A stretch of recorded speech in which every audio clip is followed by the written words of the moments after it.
Bonjour à tous, voici la minute du bonheur. Aujourd'hui, la pensée germe.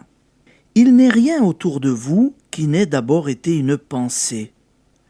Vous ne faites rien que vous n'ayez pensé d'abord. Un projet, le moindre de vos gestes, naît d'une pensée. Chacun des événements de votre vie a sa source dans une pensée. Les fonctions même qui s'accomplissent en nous sans l'aide de la pensée sont influencées par la pensée. Votre digestion est gênée par une pensée anxieuse. Votre respiration altérée par la simple idée d'une oppression. Chaque pensée est une graine appelée à germer, à pousser, à fleurir, à donner des fruits. Or, que font la plupart des gens? Ils agissent comme un jardinier fou qui sèmerait de la mauvaise herbe et s'étonnerait de ne pas récolter du blé.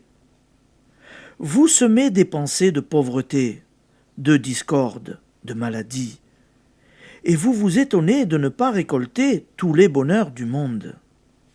Vous n'êtes pas satisfait de votre existence, de votre verger?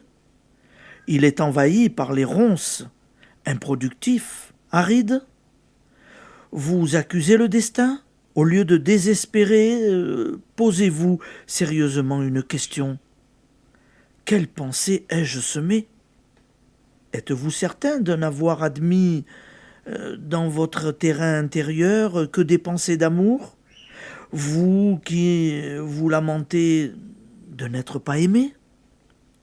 Êtes-vous sûr de ne laisser germer en vous qu'indulgence, vous qui vous affligez d'être traité sans miséricorde?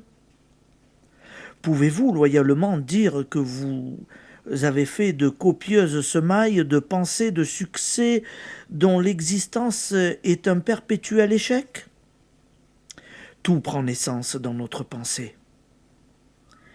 Les événements n'ont d'importance que dans la mesure où nous leur permettons de déposer en nous des pensées négatives, destructives.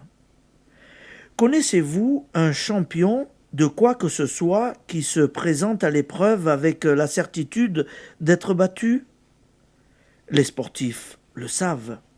Après une défaite occasionnelle, il faut prendre une revanche immédiate afin de ne pas laisser l'idée de l'insuccès prendre racine. De même, faites bonne garde. Reconnaissez que ce dont vous admirez, la réussite garde dans les difficultés une espérance inébranlable. Voilà l'application d'aujourd'hui. Imaginez votre monde intérieur comme un champ dans lequel chacune de vos pensées va germer. Contrôlez les sentiments et les idées qui vous traversent. Quels fruits cette pensée va-t-elle donner? Lorsque ces fruits ne sont pas de ceux que vous aimeriez cueillir, arrachez sans faiblesse la mauvaise petite graine et remplacez-la par la pensée opposée. Une douce obstination transformera plus vite que vous ne pouvez le croire un désert broussailleux en un verger magnifique. Et bonne journée à tous et à demain!